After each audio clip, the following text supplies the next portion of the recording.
soap. Ogwugwu Mmiri ogwel ka ihe ka ị na-eme ha yakwa ha ka amakala ka isi eme na mba ụwa na-abụ. Ị na-eme ya? I was a cabia. I was a cabia for 001. Although 2 weeks ago, you have I'm not no pop, no symptom, but even a million. I don't know my was a cabin. I see I'm not here to wear ya. Got away from Okija. From Anambra. What's this thing I got you? There was a gas on here. Why you? Okay, man. Live and direct. I couldn't win and say, I'm looking more. I'm looking but I'm over more. Okay. Ogwugwu Mmiri no. Ogwugwu Mmiri no, ya dibe.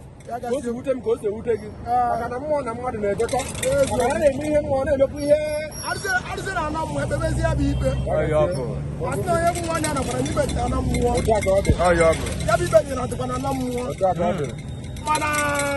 yes, no, I will not go see it.